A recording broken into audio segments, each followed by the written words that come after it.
제가 오늘은 파격적으로 1부, 2부 예배를 설교하다가 느헤미야 첫 설교가 참 중요하기 때문에 제가 가지고 있는 설교문을 그대로 카피를 해서 여러분에게 나누어 드리도록 했어요. 제가 매주 토요일마다 설교문을 우리 안동영 목사님에게 제출하는데 여러분이 제가 설교문 옆에 메모한 것까지 그대로 제가 들고 있는 걸 카피를 했어요. 그래서 여러분이 좀 보시면서 설교가 오늘 설교는 좀 딱딱하고 힘들 수 있기 때문에 또 역사적인 것이 많아서 여러분이 보면서 따라왔으면 참 좋겠다는 생각. 설교를 이렇게 들어보는 건 또 처음이죠. 잘 따라오면 좋겠어요. 2014년 6월은 마지막 주일이다. 어디 대학원 공부하는 것 같이 인문학과에서는 주로 대학원 공부를 이렇게 합니다. 실라버스를 막 그대로 읽고 쭉쭉 넘어가요. 그러면 그 외의 자료들을 학생들이 다 준비해서 공부하고 그렇게 해야 되는데 여러분 수준에 맞게 한번 오늘은 그렇게 한번 해보려고 합니다. 2014년 6월 마지막 주일이다. 전반기 마지막 주일, 전반기 동안 지키신 하나님께, 그게 번데기 모양은 데오스 헬라어의 제일 앞자예요. 하나님이란 뜻이에요. 하나님께 감사한다. 지난 6월 6일은 무슨 날입니까? 현충일이었어요. 제가 1부 때 물어보니까 당황해서 그런지 중학생은 갑자기 답이 안 나오더라고요. 여러분 6월 25일 우리는 이데올로기 논쟁 속에서 우리 국가관이 분명하게 실종되어 버리는 그런 경우도 있는 것을 볼 수 있어요. 현충일 노래 여러분 잘 안 불러보셨죠? 저는 어릴 적만 해도 많이 불렀어요. 결례와 나라 위해 목숨을 바치니 그 정성 영원히 조국을 지키네. 조국에 상하여 용사를 잠재우소서. 충호는 영원히 이런 노래가 있어요. 제가 어릴 적에 그때는 국민학교에서 초등학교가 아니고 국민학교 다닐 때 학교 교실 선생님이 딱 들어오는 문 입구, 그러니까 제가 학생들이 볼 때는 딱 전면 오른쪽 제일 앞에는 국민교육헌장, 나는 민족 중흥의 역사적 사명을 띠고 이 땅에 태어났다, 뭐 이런 것들이 있었어요. 요즘은 그게 독재를 위한 이데올로기 작업이다, 이런 논쟁부터 시작해서 여러 논쟁들이 많지만 우리는 모든 것을 넘어서서 우리 나라를 생각할 수 있는 그런 국민이 되었으면 참 좋겠습니다. 특별히 지금 세월호 사고 이후에 아직도 11명의 시신이 수습되지 않은 가운데 있고, 연이어서 저 장성의 요양병원에 29명 사상이 있었고, 지난주에는 GOP 총격 사건 때문에 나라가 참 우울한 가운데, 어찌 보면 이 나라가 집단 우울 가운데 빠지는 듯 보여지는 그런 상황입니다. 이것보다 더 큰 문제는 교회가, 특별히 한국 교회가 속절없이 와르르 무너지고 있는 그런 모습입니다. 다시 한번 이럴 때 우리 그리스도인이 자기를 돌아보는 시간을 가졌으면 좋겠다라는 말씀을 드리고 싶어요. 그래서 오늘부터 시작되는 느헤미야가 위기 중에 어떻게 했는지를 우리가 살펴보면서 우리도 하나님의 사람 느헤미야처럼 되었으면 좋겠다고 제가 바람을 갖고 느헤미야를 시작합니다. 느헤미야라는 책에 대해서 먼저 좀 공부를 하려고 그래요. 느헤미야의 이름을 따서 지었습니다. 70인역, 흔히 라틴어로 LXX라고 표현돼요. 70이라는 거예요. 70. 그래서 X는 10이잖아요. L이 50이니까 70이에요. 원래 성경을 히브리어 성경을 유대 나라가 여러 나라의 지배를 받는 과정 가운데 자기 나라에 있지 아니하고 다른 나라에 많이 가 있겠죠. 그렇죠. 그 가운데 로마 나라의 지배하에 있을 때도 언어는 헬라 언어예요. 헬라 문화가 지배를 하다 보니까. 그래서 2세, 3세들이 태어날 때 마치 우리가 미국에서 우리 교포가 미국에 갔다. 그러면 1.5세 한글 알아요. 근데 2세만 되면 한글을 잘 몰라요. 그러면 우리가 가지고 있는 고유의 가치를 후배들에게 번역해 줘야 되잖아요. 그래서 히브리어 성경을 헬라어로 번역할 때 거기 학자가 72명이 참가했어요. 근데 우리나라나 유대인이나 주로 끝다리는 떼고 5가 안 되니까 5 아래는 안 하는 거죠. 그래서 70인이다. 그래서 72명이 번역했는데 흔히 이것을 70인역이다 라고 얘기를 해요. 이 70인역과 라틴어 벌게이트역에는 이 느헤미야를요, 느헤미야서 다 얘기하지 아니하고 제2 에스라서. 느헤미야 책 앞에가 뭐예요? 에스라. 에스라 느헤미야인데 히브리어 원문에도 에스라 느헤미야가 분리가 안 돼 있어요. 한 권이에요. 그래서 이렇게 말씀드리는 이유는 느헤미야를 읽을 때 뭐도 읽어라? 에스라도 읽어라. 여러분 교회에 수십 년 다녀도 여러분 읽지 아니하고 말씀 공부하지 아니하면 좀 꽝이에요. 그러니까 여러분이 제발 좀 말씀을 공부를 해야 합니다.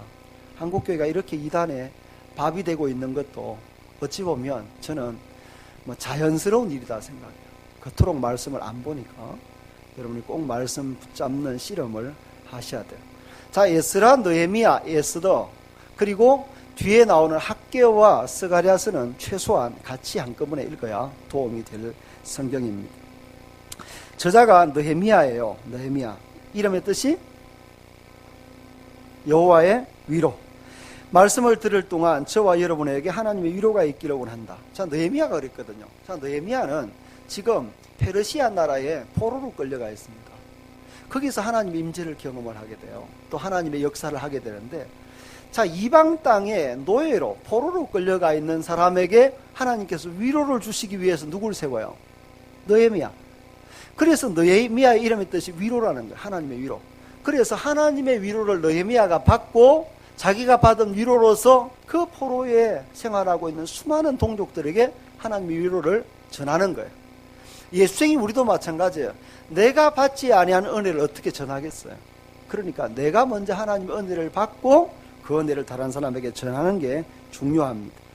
1절을 보면 하가랴의 아들 느헤미야의 말이다 이렇게 돼 있어요. 하가랴의 아들 느헤미야의 말이다.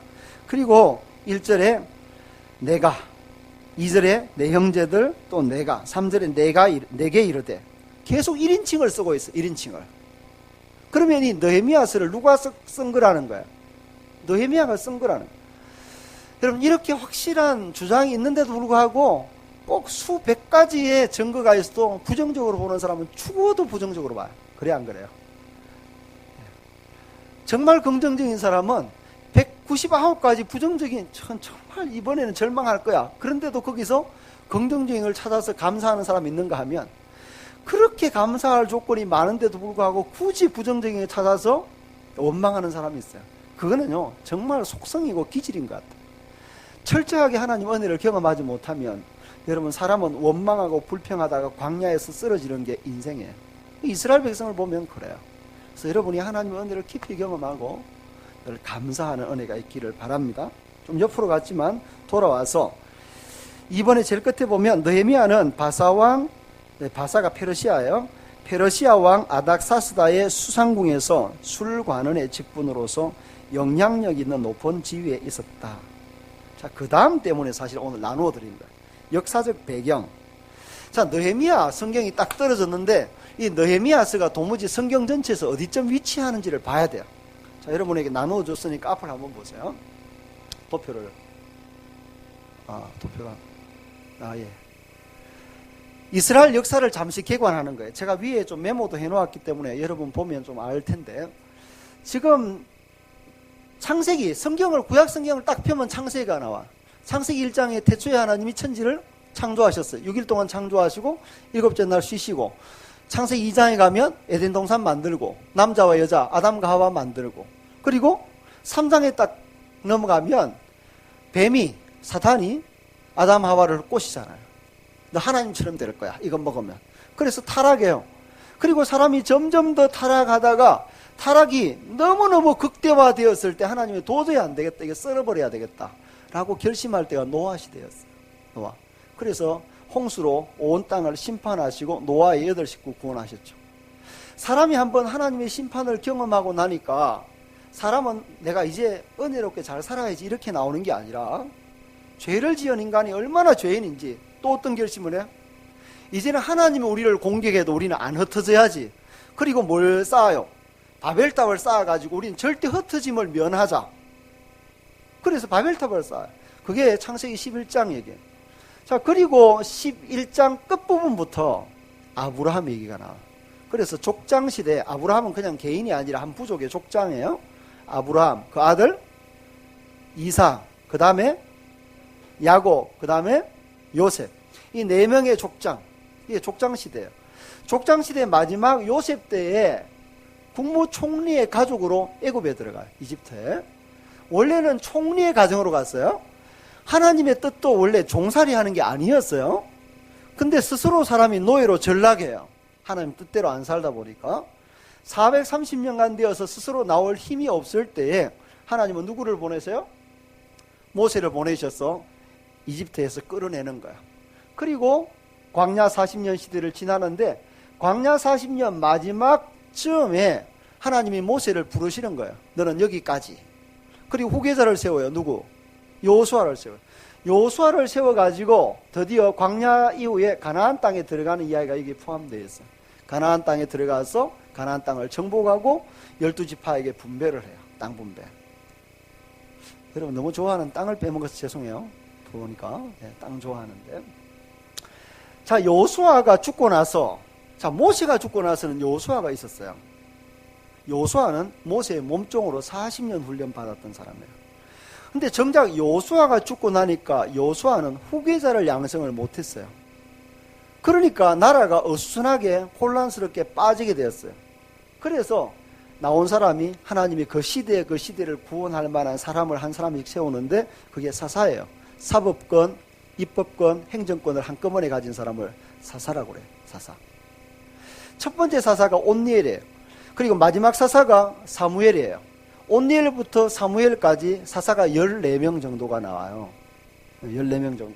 자, 마지막 사사가 제가 사무엘이라 그랬어요. 근데 사무엘이 아들들이 있었어요. 근데 그 아들들이 워낙 하나님을 제대로 안 믿고 농땡이 치고 이러니까 이스라엘 백성이 당신의 아들들이 우리를 다스리는 것을 우리는 용납할 수 없다. 대신 우리도 다른 나라처럼 뭘 세워달라? 왕을 세워달라. 그래서 세움받은 왕이, 첫 번째 왕이 사울, 그 다음에 두 번째 왕이 다윗, 세 번째 왕이 솔로몬. 그래서 사울, 다윗, 솔로몬은 나라가 안 나뉘어졌기 때문에 통일왕국이라고 해요. 통일왕국. 근데 솔로몬 때 솔로몬이 하나님이 하라는 짓은 안 하고 엉뚱한 짓을 많이 해요. 그래서 나라가 그때로부터 갈라져요. 솔로몬 때문에 갈라지는 거예요. 우리는 흔히 르호보암이 어른들의, 노인들의 교도를 버리고 젊은이들과 짝해서 그 충고를 들어서 갈라진 줄 아는데 그거는 촉발된 계기고, 사실 원인은 성경 읽어보면 솔로몬이 하나님 앞에 범죄해가지고 나라가 갈라지는 거예요. 아버지 죄악 때문에. 자, 북쪽과 남쪽이 갈라지는데 북쪽은 10지파가 가요. 12지파 가운데 10지파. 그래서 왕도 제가 기억하기 좋게 여로보암. 10지파 여로보암. 남쪽은 2지파 유다와 베냐민 지파만 남쪽 유다에 남아요. 그 왕이 르호보암이에요. 르호보암. 자, 지금 남북이 나뉘어집니다. 나뉘어져서 쭉 가다가 북쪽이 먼저 멸망해요. 세계사에 보면 아시리아라는 나라에 BC 722년에 멸망해요. 그리고 남쪽이 그 다음에 한참을 더 지나요. BC니까 숫자가 거꾸로 내려와요. 저 어릴 적 이걸 잘 몰라가지고 왜 거꾸로 내려가지 했어요. 자, BC 586년에 바빌론에 멸망을 했어요. 자, 두 나라가 다 멸망했어요. 그 다음 넘겨주세요. 네, 바벨론 포로. 자, 남쪽이 바벨론의 포로가 되어갔어요. 이건 누구의 예언 때문이냐 하면 예레미야 예언 때문에. 자, 여러분이 책갈피를 느헤미야서를 했죠. 느헤미야를 책갈피하고 느헤미야 바로 앞 성경인 에스라서 1장을 갑니다. 에스라서 1장 쭉. 에스라서 1장.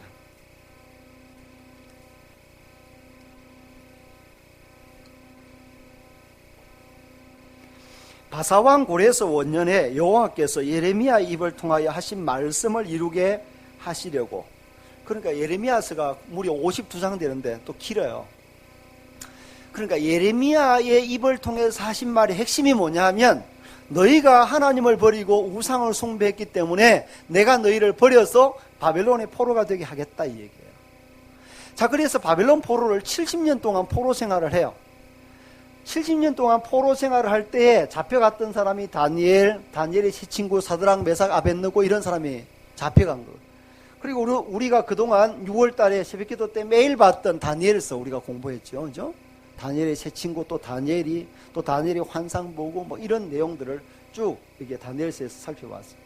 자, 바벨론 포로 70년이 끝나고 나서 하나님이 바사라는 나라가 통치하게 만들어요. 바사는 페르시아예요.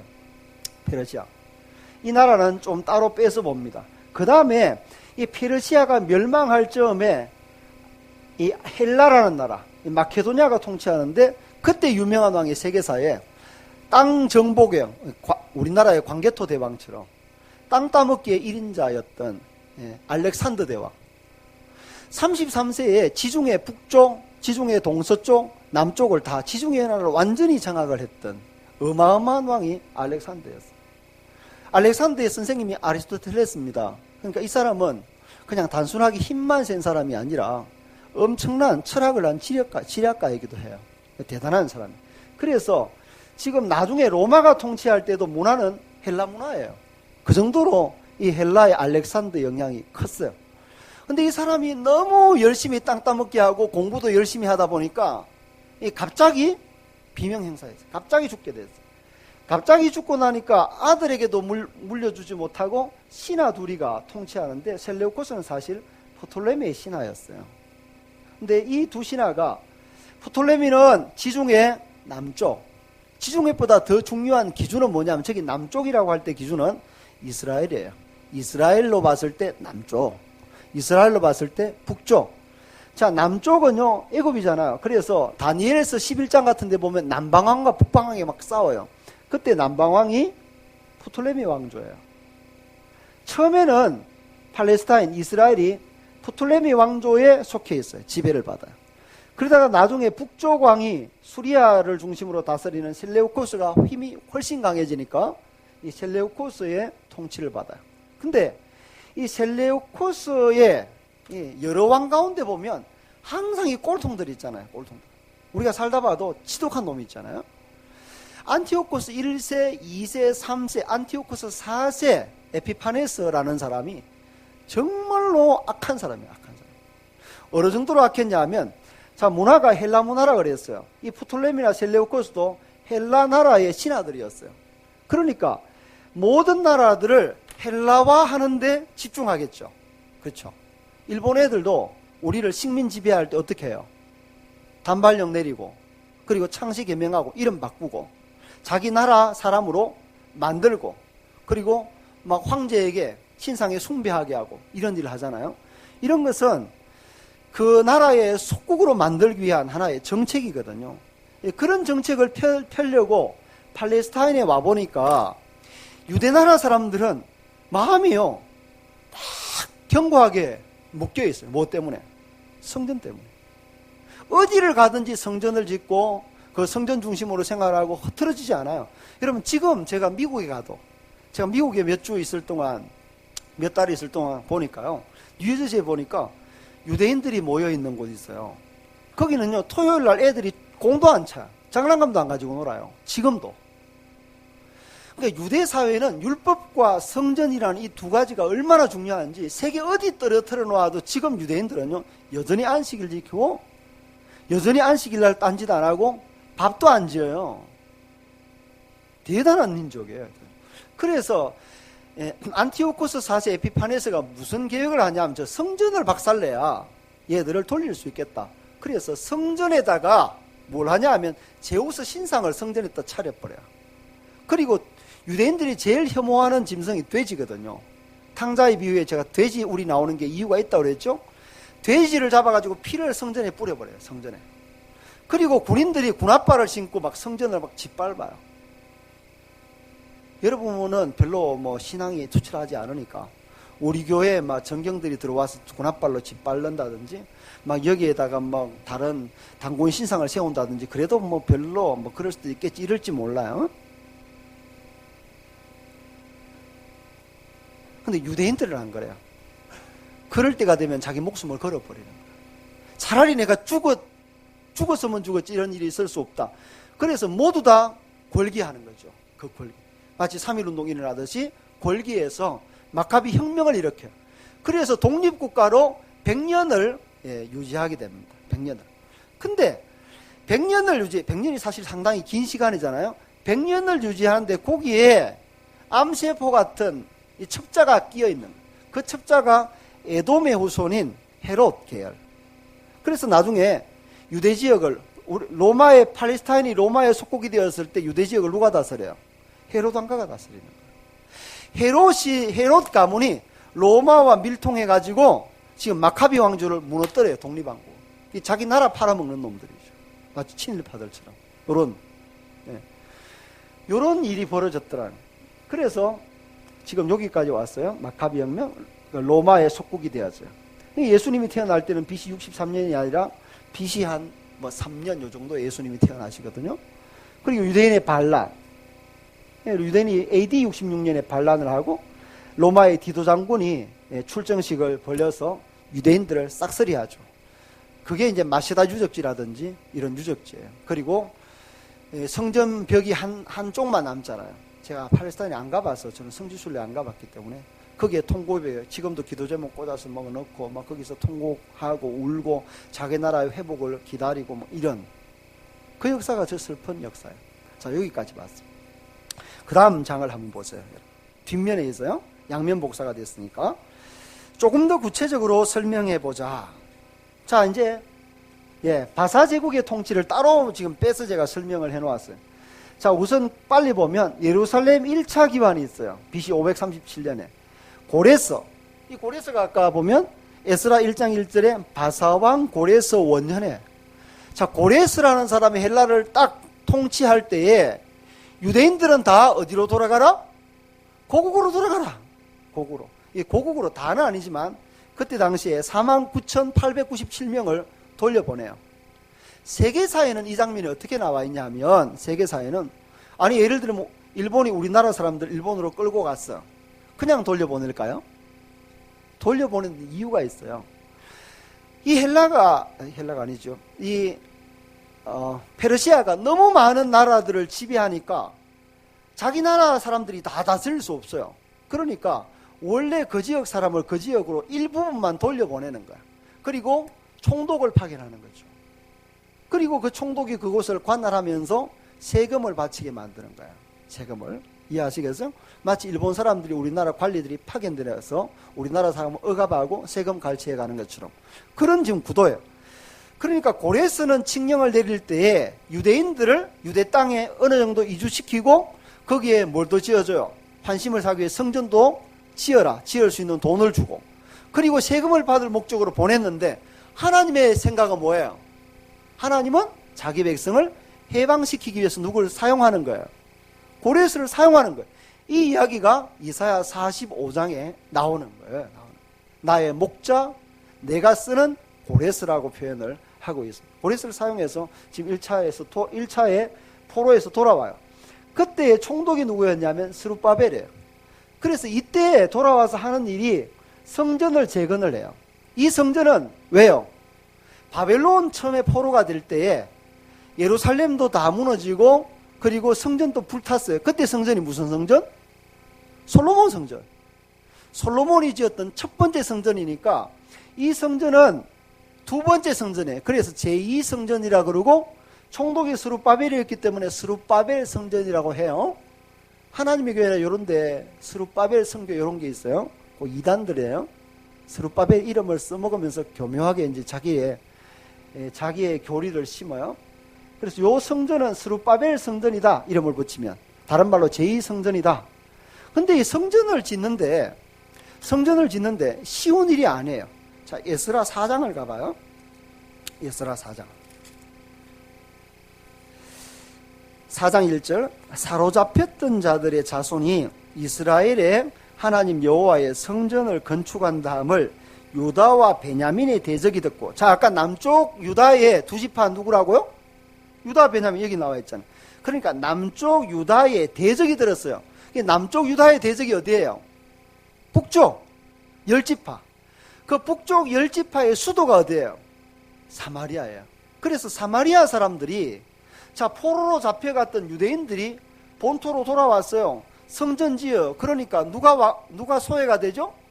원래 그 지역에는 북이스라엘 사람들만 있는데 잡혀갔던 것들이, 이렇게 표현해야 맞아요. 잡혀갔던 것들이 돌아오더니만 성전을 막 짓네요.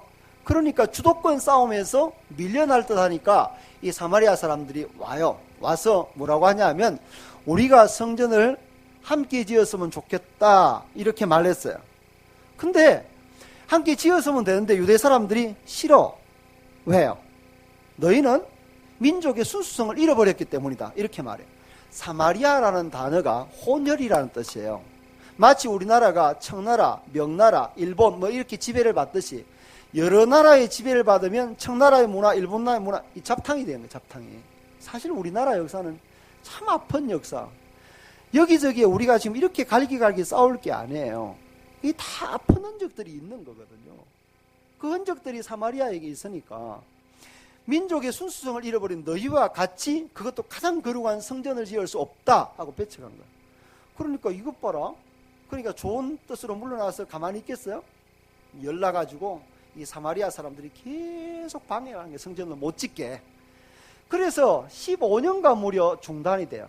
그러다가 나중에 하나님이 학개와 스가랴 선지자를 보내서 여러분 학개서를 제가 강의도 했지만 읽어보면 너희가 성전을 짓다가 이렇게 중단하고 너희는 밥 잘 먹고 잘 사냐 막 이러면서 막 학개 선지자를 통해서 하나님이 책망하니까 깜짝 놀라가지고 다시 성전을 지었어요. 그래서 4년 만에 완공을 해요. 제2성전이. 이때가 다리오 왕 때예요. 이 왕 이름을 잘 봐둬야 돼요. 이따가 설명할 때. 그 다음에 에스더 이야기예요. 에스더는요 포로에서 돌아온 게 아니고 자 페르시아의 궁이 어디다? 수상궁이라고 그랬어요. 페르시아 황제가 사는 수상궁, 우리로 말하면 서울. 거기에서 하만이라는 사람이 나와요. 여러분이 갖고 있는 이 페이지에 3페이지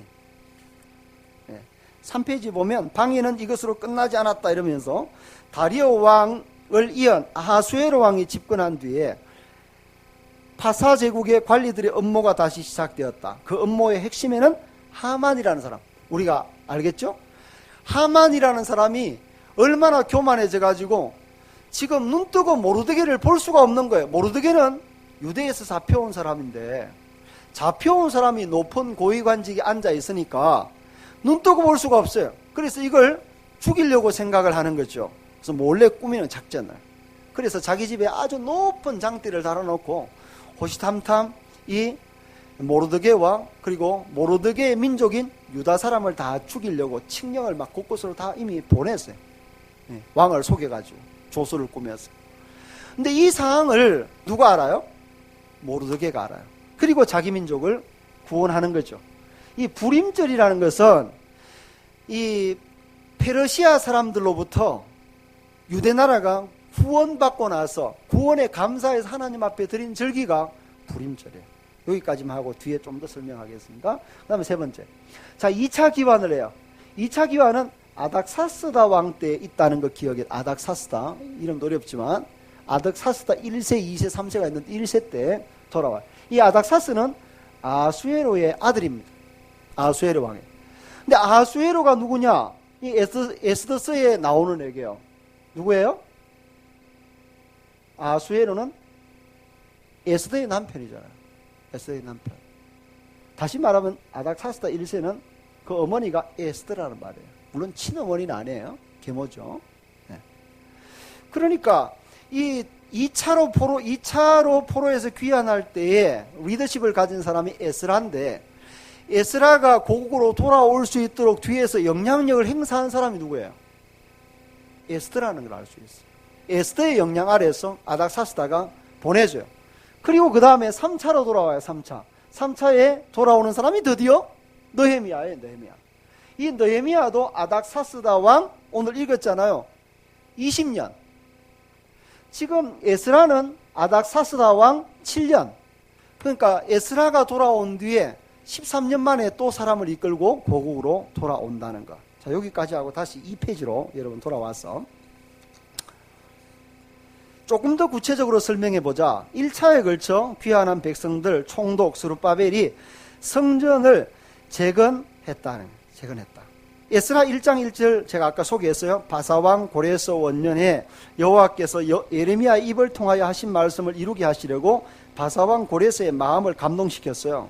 사실 고레스는 자기가 하나님의 감동을 받았다 이렇게 생각하는 게 아니라 사실은 자기가 머리 좋아가지고 여러 나라를 효과적으로 지배하기 위해서 식민정책을 쓰고 있는 거예요. 근데 하나님은 그 장기를 이용을 하신 거죠. 그 다음에 그 밑에 보면 그래서 누구를 우두머리로 세워서 보냈냐면 스룹바벨을 세워서 보내요. 3장 8절에 예루살렘에서 돌아온 자들이 성전 재건 공사를 시작을 해요. 그러나 그 일은 많은 반대에 부딪힙니다. 에스라 4장을 봐요. 4장 7절. 아닥사스다 때에 바슬람과 미드르닷과 다브엘과 그의 동료들이 바사왕 아닥사스다에게 글을 올렸으니 그 글은 아람 문자와 아람 방언으로 써서 진술하였더라. 방백 르훔과 서기관 심세가 아닥사스다 왕에게 올려 예루살렘 백성을 고발했어요. 그리고 12절 보면 왕에게 아뢰나이다 이러면서 그 다음에 보세요. 12절 당신에게서 우리에게 올라온, 다시 말하면 포로에서 돌아온 이 사람들은 유다 사람들이 예루살렘에 이르러 이 폐역하고 악한 성읍을 건축하고 있는데 이미 그 기초를 수축하고 성곽을 건축하여 사오니 이제 왕은 아시옵소서. 만일 이 성읍을 건축하고 성곽을 완공하면 저 무리가 다시는 조공과 관세와 통행세를 바치지 아니하리니 결국 왕들에게 손해가 되리이다. 자, 아까 말한 게 분명하죠. 자, 바사왕 고레스가 지금 보냈어요. 그래서 성전을 짓잖아요. 성전을. 그리고 성환심을 사서 세금 바치라고 그랬는데 지금 성전만 짓는 게 아니라 2차 포로에서 돌아온 사람이 성곽, 성벽도 만드는 거예요. 이렇게 해서 예루살렘 성을 다 짓고 나면 적군과 싸울 준비가 되겠죠. 그러면 조공을 바쳐야 안 바쳐요? 안 바칠 것입니다 라고 고발을 누가 하는 거예요? 사마리아 사람들이 고발하는 거예요. 근데 제가 이 부분 때문에 어제 5시간 이상을 고민했어요. 4장 7절에 보면 아닥사스다 때에 돼 있어요. 아닥사스다 때. 이해가 되세요? 여러분, 이 페르시아의 왕은요 이렇습니다. 첫 번째는 고레스, 두 번째 왕이 캄비세스, 세 번째 왕이 다리우스 1세, 네 번째 왕이 크세르크세스 아수에로, 다른 말로 아수에로예요. 그다음 다섯 번째가 아닥사스다 1세예요. 물론 이제 안 목사님 내어준 뒷면에 보면 한 왕이 잠깐 더 있어요. 근데 빼면 5명이 이렇게 쭉 있어요. 자, 성전을 재건을 했을 때는 언제냐 하면 고레스 왕 때예요. 고레스 왕 때 1차 기한에서 성전을 짓다가 반대를 받았다가 그 다음에 다시 지어요. 결국 완성될 때가 페르시아 왕 3대 왕이었던 다리오 왕 때 완공이 돼요. 그러면 다리오 왕의 아들인 그 후계자인 아수에로의 아들 아닥사스다 때 지금 조서를 올리고 있어요. 왕이시여, 아닥사스다 왕이시여, 지금 유대인들이 성전 짓고 있습니다. 그러니까 성전이 아니라 사실은 뭘 짓고 있었냐 하면 성벽을 짓고 있었던 것을 알 수가 있어요. 이게 지금 헷갈리는 얘기 같지만 여러분 4장 23절을 보세요. 이게 중요한 얘기예요. 4장 23절. 아닥사스다 왕의 조수초본이 르훔과 서기관 심세와 그의 동료 앞에서 낭독되매 그들이 예루살렘으로 급히 가서 유다 사람들을 보고 권력으로 억제하여 그 공사를 그치게 하니 이에 예루살렘에서 하나님의 성전 공사가 바사왕 다리오 2년까지 중단되는, 여기 다리오 이름이 다시 나오잖아요. 성전이 중단된 것은 다리오 왕 때, 다리오 왕 2세까지 중단됐다가 다리오 왕 2년 때에 학개와 스가랴 선지자가 와서 막 얘기해서 회개해서 성전 공사를 해서 4년 뒤에 완공이 돼요. 이해가 되세요? 그러면 그 앞에 있는 7절부터 에스라 4장 7절부터 23절은 성전 공사가 아니라 성벽 공사예요. 그러니까 다시금 이 역사를 수술하면 이래요. 자, 1차 포로기한에서 돌아왔어요. 이 사람들이 성전을 지어서 이미 완공했어요. 물론 중단되었던 과정이 있었지만 이때 반대했던 사람이 사마리아 사람들. 2차로 누가 와요? 한참 지나서 아닥사스다 왕 때 누가 와요? 에스라가 와요. 에스라는 뭘 하냐 하면 개혁운동을 막 일으켜요. 부흥회를 해요. 회개운동을 일으켜요. 그리고 3차에 느헤미야가 와요. 느헤미야가. 자, 지금 오늘 느헤미야서 1장은 느헤미야는 아직 수상궁에 있고 지금 예루살렘으로 오지 않은 상태예요. 이 상태에서 에스라서에 나온 얘기가 뭐냐 하면, 자, 2차로 돌아온 사람이 자, 원래 허락받은 성전 외에 뭘 짓고 있는 거예요? 성벽을 지금 야금야금 예루살렘 성벽을 짓고 있는 거예요. 성전 말고 성벽을 짓고 있어요. 그러니까 사마리아 사람들이 보니까 성전도 반대했는데 결국 지어졌고 그리고 지금 또 성벽도 짓고 있으니까 이것들 뒀다가는 지금 남북이 다시 아주 대등한 구조로 가겠다 싶으니까 아닥사스다 왕에게 조서를 올린 거예요. 이놈들 성벽까지 지으면 당신에게 조공 안 바칠 겁니다. 그러니까 당신 이거 빨리 공사 중지시켜야 됩니다. 그러니까 아닥사스다가 잠깐만요 이러면서 이제 보낸 거예요. 아래로 내려보냈어요. 공사 중지해라. 다시 내가 조사해보고 조서 내릴 때까지 중지해라. 그래서 공사가 중지됐어요. 그러니까 여기에서 중지된 공사는 성전공사가 아니라 성벽공사가 중지되었더라 하는 거예요. 오늘 요걸 이해하는 게 정말 중요한 이해다는 걸 기억을 해야 돼요. 그리고 그 다음 장 넘어가서 2번, 3번. 자, 아까 얘기를 했습니다. 2번 하만 얘기를 했고, 3번 아수에르 왕의 아들 아닥사스다 1세 7년 에스라가 2차로 귀환해서 개혁운동을 주도했다. 에스라는 성전이 완공된 지 60년 후 이미 성전은 완공됐어요. 제2성전이 BC 457년경에 BC예요. 귀환해서 귀화한 유대인들이 이방화되는 것을 막고 하나님의 선민으로서의 순결을 회복하게 했다. 그러나 방해는 계속되었다. 유대인들이 1차 귀환한 후 성전만 지은 것이 아니었다. 성벽도 지었다. 그런데 성벽을 재건한 것은 바사왕궁이 허가를 받은 것이 아니었다. 그래서 사마리아인들은 그것을 빌미 삼아서 유대인들이 바사왕국 페르시아를 반역하려고 한다 하면서 고발을 했어요. 그래서 앞에 소개했던 에스라 4장 7절부터 23절에 나오는 이야기가 바로 그 얘기예요. 그래서 이런 고발 때문에 성전 건축이 중단된 게 아니고 두 번째 고발 때문에 뭐가 중단됐냐면 성벽 공사가 중단된 거예요. 그러니까 누가 3차로 와야 돼요? 느헤미야가 와서 뭘 해요? 성벽 공사를 52일 만에 완공하는 얘기가 느헤미야서에 나오는 거예요. 그러니까 여러분 거기에는 좀 약하게 되어 있을 텐데 저는 이게 컬러풀하게 색깔로 다 했거든요. 그러니까 이 분홍색으로 이것은 BC 586년 남쪽 유다가 바벨론에 멸망할 때 성이 회파되고 불탔던 것이 아니라는 거예요.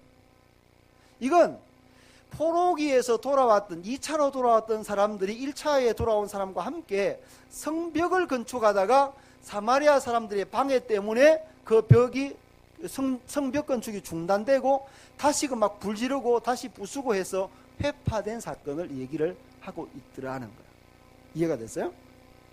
그 다음에 느헤미야서의 주제 뭐 이런 건 여러분 읽어보시면 돼. 1장부터 7장은 예루살렘 성벽, 눈에 보이는 벽을 재건하는 거고 8장부터 13장은 그것을 영적으로 해석해서 더 중요한 것은 영적 벽이다는 거죠. 우리가 눈에 보이는 성벽 허물어져도 우리의 삶이 힘들잖아요. 원수가 막 날아가고. 여러분 집에 대문 다 없고 벽도 없으면 어떻게 되겠어요? 안방에 사람들이 자고 있는데 쑥쑥 들어오고 이러면 그것도 위험하지만 더 중요한 것은 우리의 영적 벽이 무너져 있는 게 더 위험하다. 그 얘기를 지금 느헤미야가 하는 거죠.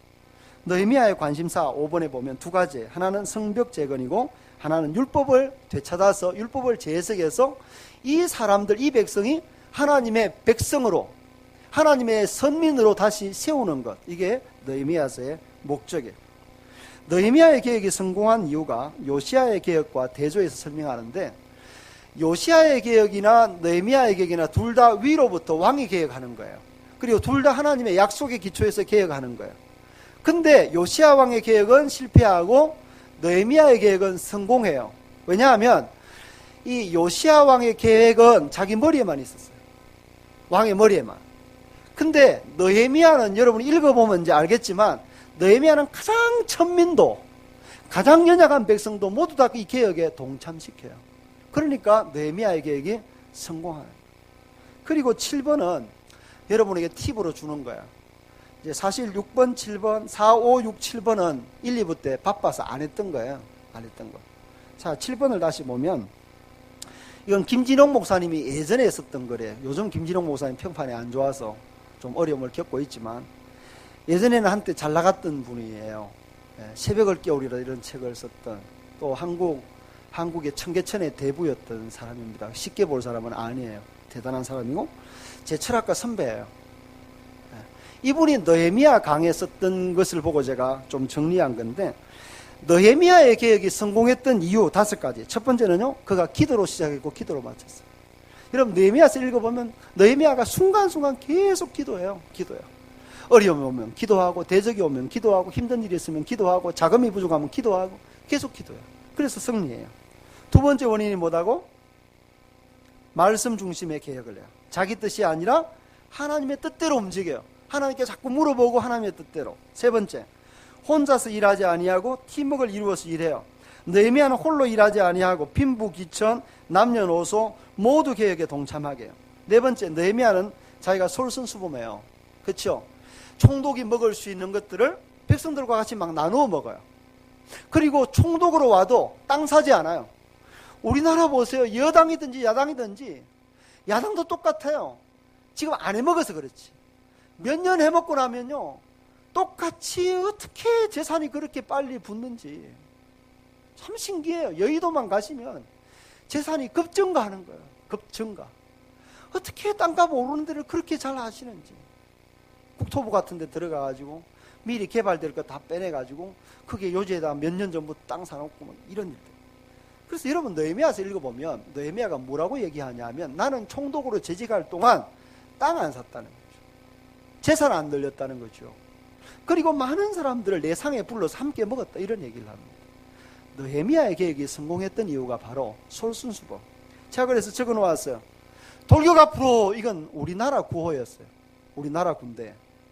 근데 저 이스라엘의 6.1 전쟁사에 보면요, 돌격 앞으로라는 말이 없대요. 나를 따르라 이 말밖에 없대요.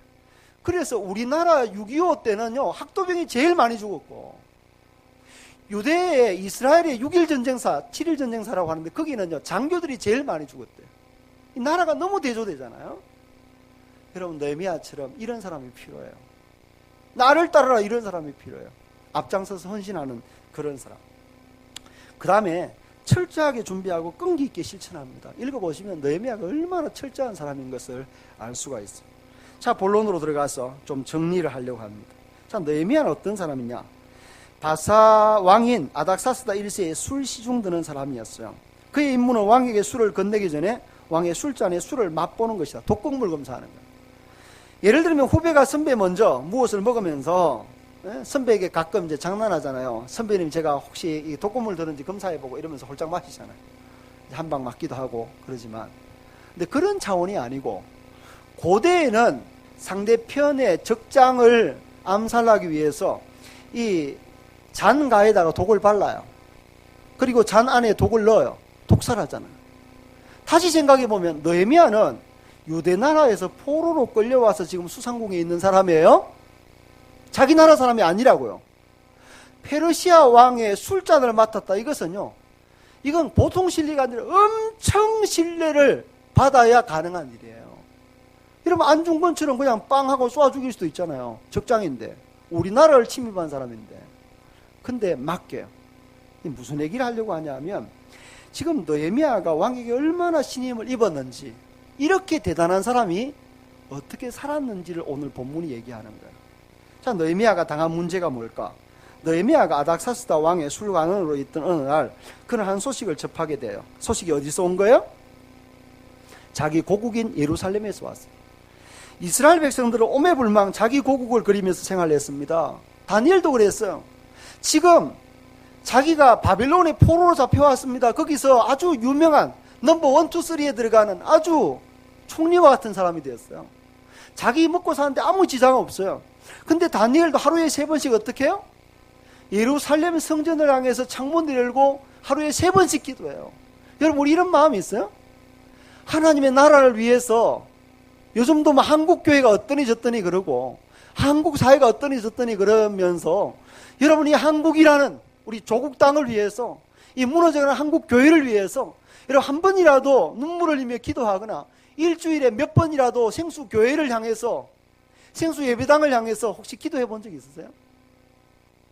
그러니까 우리와 이 팔레스타인, 이 유대인들이 게임이 안 된다는 거예요.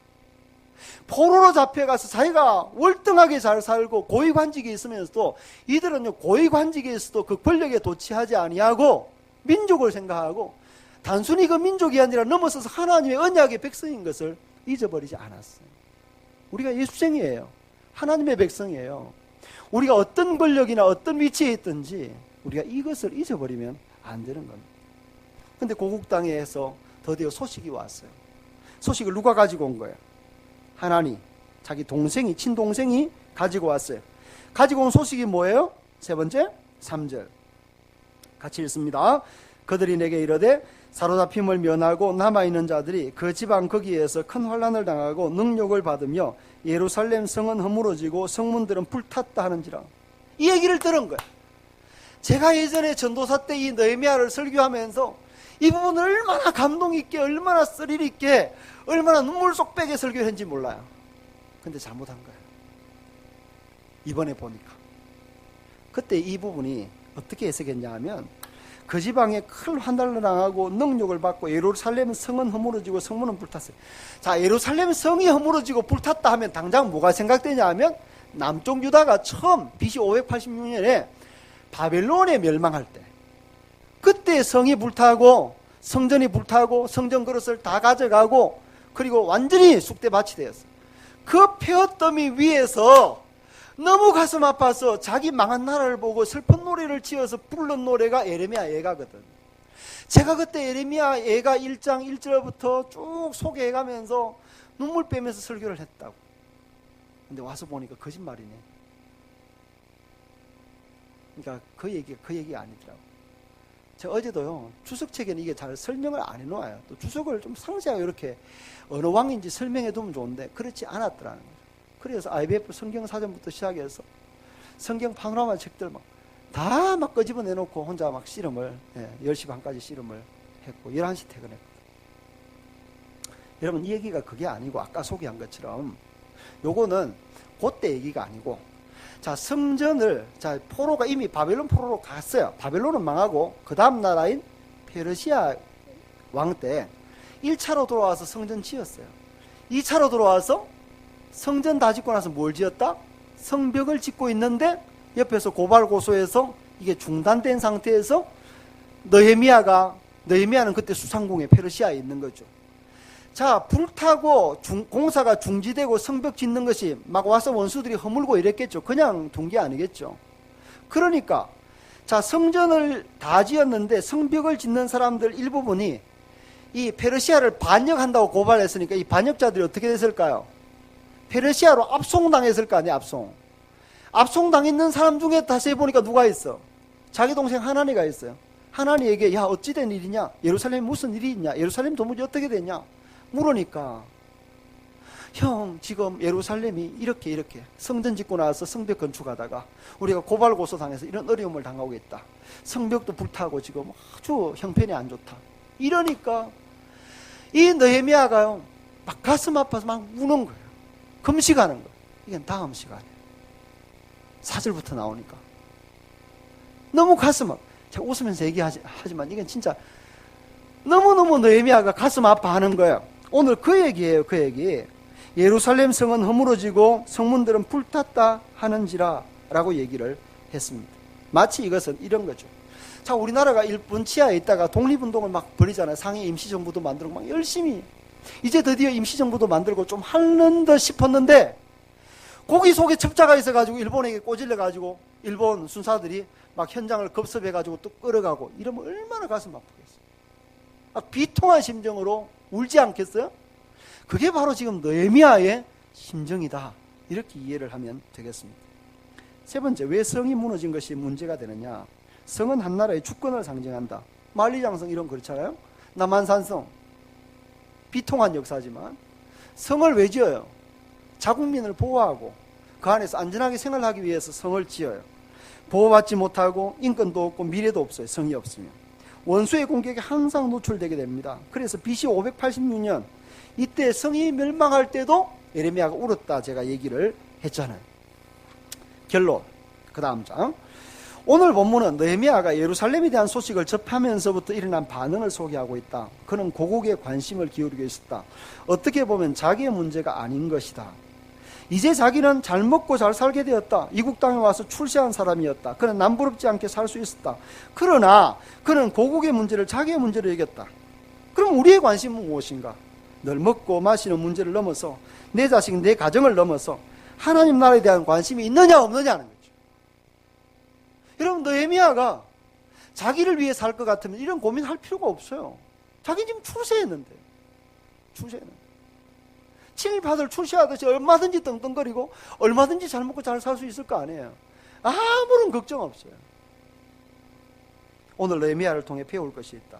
그것은 하나님께서 어떤 자리를 주실 때 우리에게 임무도 같이 주신다는 것이다. 느헤미야는 자기에게 어떤 자리가 주어졌을 때 교만하거나 또 자기를 위해서만 사용하지 않았다. 자, 아까 그랬잖아요. 술 맡은 관원장은 보통이 아니에요. 센스 있는 안동영 목사님이 저 성경 공부 교환을 제 설교문 가지고 만드는데 여기 보니까 대통령 비서실장급, 여기 맞는 것 같아요. 하여튼 요 정도급. 근데 요즘 대통령 비서실장은 그냥 축풍낙엽이 아무것도 안 해. 백성들 데모도 하고 뭐 나가라 그러고 있는. 이때는 아니거든요. 이때 술 맡은 관원장 같으면 대단한 권세예요. 대단한 권세예요. 이런 권세를 가지고 있는 사람이 자기가 이런 지위가 있다고 내가 공부 잘해서 내가 똑똑해서 내가 잘 보여서 내가 출세했다 이렇게 생각하지 않았단 말이에요. 하나님이 어떤 역사를 위해서 내게 지금 이 자리를 주셨구나 라고 생각했던 거죠. 그래서 제가 예로 적어 놓은 게 하나님께서 왜 아수에로 왕 시절에 잘 있는 왕후 와스디를 쫓아내고 에스더를 왕후가 되게 하셨나. 이건 어제 새벽기도 나왔어요. 이해가 되는데 제가 어제 새벽기도 많은 얘기를 했어요. 자, 아수에로 나라에 자 아까 얘기했어. 1대 왕이 페르시아의 1대 왕이 고레서, 그 다음에 캄비세서, 그 다음에 다리오, 그 다음에 아수에로 왕이 세계사에는 크세스라고 나와요. 크세스. 그 다음에 왕이 아닥사스다 1세예요. 자, 아수에로 왕인 에스더에게요. 에스더서에 보면 이 왕이 얼마나 대단한지 전국에 127도, 우리나라는 8도잖아요. 127도를 다스리는 어마어마한 왕이었어요. 무려 잔치를 며칠 동안 하냐 하면 180일 동안 술 먹고 잔치하는 거예요. 여러분 영화 300이라는 영화, 2007년도 개봉되었던 300이라는 영화에 보면요, 거기 내시들도 나오고 아수에로 왕, 그 왕을 한번 보세요. 왕 섬기는데 얼마나 지저분한 동성연애부터 시작해서 뭐 그게 다 나와요. 영화를 한번 다운로드 받아서 보세요. 500원이면 다운로드 받으니까 다운로드 받아서 보세요. 영화는 그래서 봐야 돼요. 거기에 그렇게 슬프고 잔치를 왜 하냐 하면 300이라는 영화가요, 스파르타를, 이 아수에르가 어마어마하니까 스파르타 비롯해서 아테네를 치려고 내려오잖아요. 내려오는데 그 협곡 이름이 생각이 안 나네요. 하여튼 그런 협곡에 와요. 그 협곡에 스파르타 군사가 몇 명 오냐면 300명이 와요. 300명이 100만 대군과 싸워서 이긴 이 현장이 거기거든. 그래서 영화 300. 물론 장렬하게 다 300명 다 전사를 하게 되는 아주 안 좋은 역사지만, 그때 이 아수에르 왕이 너무 전쟁에 지고 열받으니까 계속 술을 폈을 거 아니에요. 자, 술을 풀 때마다 그때 왕후가 와스디였어요. 와스디. 에스더 1장에 보면 툭하면 이 사람은 술만 먹으면 마누라 와 이렇게 왕후를 불러내는 습관이 있는가. 자, 여러분도 생각해 보세요. 남편이 계속 술만 들어가면 마누라 자꾸 불러내면 마누라가 나가고 싶겠어 안 나가고 싶겠어? 수경이 안 가고 싶지. 이거 뭐 내가 뭐야 이렇게 열받으니까 와스디가 내가 뭐야 당신한테 이렇게 한마디 했다가 끝나버린 거야. 그때 당시에 왕에게 절대 권력이 있으니까 아니 이게 이러면서 그러니까 바로 별궁으로 보내지고 지도새도 모르게 끝났겠죠. 그리고 왕후를 간택하는데 그때 왕후가 누가 된 거예요? 에스더. 에스더는요 사실 알고 보면 고아였어요. 그리고 모르드게와 사촌지간이었거든요. 삼촌의 딸을 데려다 키운 거니까 사실은 사촌지간. 오늘 제가 삼촌이라고 그랬더니만 권사님이 목사님 사촌이에요 그래요. 사촌이더라고요. 사촌. 자, 사촌 아주 어린 동생을 쉽게 말하면 데려다 키운 거죠. 데려다 키워서 어떻게 고아가, 여러분 요즘 우리나라도 검색하는데 그 대단한 나라의 사람이 왕의 아내를 간택하는데 조사를 했을까 안 했을까? 엄청나게 조사했을 거 아니에요. 조사했을 거 아니에요. 그리고 그동안 아주 유명한 명문가에서 왕궁에 한번 들어와 버리라고 늘 성형하고 늘 꾸미고 늘 막 강남 가고 이랬던 자매들이 많이 있었을까 없었을까? 엄청나게 많은 여자들이 있었는데 하필 또 눈이 어디다 꽂혀? 아수에르 왕의 눈이 어디다 꽂혀요? 그날따라 화장도 제대로 못한, 성경에 보면 그렇게 돼 있어요. 에스더서에 읽어보면 왕이 정한 향품 외에 더 구하지도 않았다 그랬어요. 그러니까 별로 안 꾸몄단 말이죠. 그 에스더에게 또 삘이 꽂힌 거야. 그래서 이 여자를 불러와라. 이 여자 아니면 안 돼. 그래서 왕후가 되었네. 근데 왕후가 되고 나서 그 다음 사건이 뭐냐 하면 모르드게가 하만이라는 사람, 아까 나왔더니 하만이라는 사람이 이제 아수에로 왕의 아주 총애를 받는 사람인데 이 사람이 왕궁에 들어가는데 인사도 안 하고 절도 안 하는 거야. 이러면 내가 죽여야 되겠다. 근데 이 사람이 분노가 정폭되면요, 이놈만 죽이는 게 아니라 이놈의 가족까지 다 죽여야 되겠다. 그래서 조사를 딱 해서 보니까 이놈이 어디 사람이에요? 유대인이에요. 그래서 모르드게만 아니라 유대인들을 싹 다 죽이려고 그랬어. 그리고 집에 짱대를 높이 달았어. 그때 이 유대인을 다 죽이려는 시도를 모르드게가 알고 누구를 찾아가냐 하면 사람을요, 에스더에게 보내요. 에스더에게. 에스더 왕후요, 당신이 이 때를 위해서 왕후가 된 줄을 당신 똑바로 알아야 됩니다. 당신 한 목숨 부지하려고 마치 유대인이 아닌 것처럼 네가 피해간다면 당신은 하나님이 처리할 것이고 우리 민족은 다른 사람의 손을 통해서 구해낼 것이다. 여러분, 예수 믿는 사람 이 정도 배짱은 있어야 돼요. 네가 아니어도 하나님 나를 구할 것이다. 이런 배짱이 있어야 되잖아요. 모르드게가 참 대단한 사람이었어요. 근데 에스더가 너무 황당한 거죠. 그때는 이미 아수에르의 관심이 에스더를 떠났을 때, 다른 여자를 좋아할 때. 근데 이 에스더가 왕에게 얘기하러 나가면 죽는 거예요. 왕이 안 불렀는데 왕비가 왕의 처소에 가면요, 혹시 다른 여자하고 있으면 어떻게 돼요? 들키는 거잖아요. 그래서 죽이는 거거든요. 사극 안 보셨나요? 그러니까 왕이 부르기 전에는 가면 안 돼요. 그 처소 주변에. 근데 에스더가 어떻게 하는 거죠? 모르드게 이 말을 듣고, 그래 그냥 죽으면 죽지 뭐 하고 죽으면 죽으리다 하고 왕에게 나아가요. 그러니까 또 이렇게 자신감 있는 여자가 다가오니까 아수에르가 깜짝 놀라서 갑자기 또 이뻐 보이는 거야. 그래서 어서 와, 억셉트한 거죠. 그래서 너의 소원이 뭐냐 이렇게 물어요. 근데 지혜로운 여자는 한꺼번에 이겁니다 이렇게 또 얘기 안 하거든요. 왕이 오늘 피곤해 보이시는데 좀 한잔 하시고 편안히 쉬시옵소서. 그리고 다 이렇게 자세히 왕을 살펴줘요. 그러니까 왕이 얘가 뭐 소원 말이라 그래도 안 하고, 자매들은 잘 이런 걸 들어야 돼요. 연애학 특강에요. 한꺼번에 말하면 안 돼. 재미가 없고. 그러니까 지혜롭게 말렸어요. 왕이시여, 내일은 제가 준비하는 주연에 나올 때 하만을 데리고 오세요. 하만을. 그러니까 하만을 데리고 둘째 날 오니까 하만은 기구가 만장해진 거예요. 왕후가 지금 그 여자가 유대인인 줄도 모르고 모르드게와 어떤 관계인 줄도 모르고 자기가 특별하게 초대받은 걸로, 그래서 자랑질을 동네방네하고 그 잔치에 가요. 근데 그 잔치에서 사탄이 벌어진 거예요. 갑자기 왕후 에스더를 겁탈하는 것처럼 보이는 사건이 벌어지고, 그래서 아수에르가 이것! 이러는 순간에 갑자기 보자기가 덮여지고 하만이 끌려나가요. 그때 이 모르드게가 너의 소원이 뭐냐고 물을 때 쭉 얘기를 하잖아요. 하만의 목을 내게 주소서부터 시작해서 우리 민족, 우리 동족, 유대인이 지금 다 죽게 되었습니다. 그래서 소원을 내기를 해요. 그래서 모르드게도 살고 에스더도 살아요. 그래서 생긴 절기가 불임절이라고 했죠. 여러분, 이 얘기를 왜 하냐 하면, 여러분이 지금 직장 잘 다니고 있습니까? 돈 잘 벌고 있습니까? 내가 대학 다닐 때 열심히 공부해서 내 머리가 좋아가지고 내가 시험 잘 쳐가지고 내가 거기 들어가고 직장생활도 잘하고 내가 돈도 벌고, 그렇게 생각하면 여러분 그렇게 살다가 죽어요. 여러분도 살아보면 알겠지만 나보다 훨씬 더 똑똑한 사람 많고 훨씬 더 좋은 직장에 나보다 더 위에 가야 될 사람 객관적으로 봐도 많고, 근데 하나님이 나를 그 자리에 세우시고 하나님이 나에게 돈도 주시고 하나님이 재능도 주시고 하나님이 나에게 기회를 주신 것은 하나님의 역사를 위해서 언젠가 쓰기 위해서 있는 거예요. 그걸 놓쳐버리고 교만하면 한 방에 훅 가요. 그러니까 하나님 앞에 항상 겸손해요. 돈 있다고 돈 자랑하지 말고, 높은 지혜 있다고 자랑하지 말고.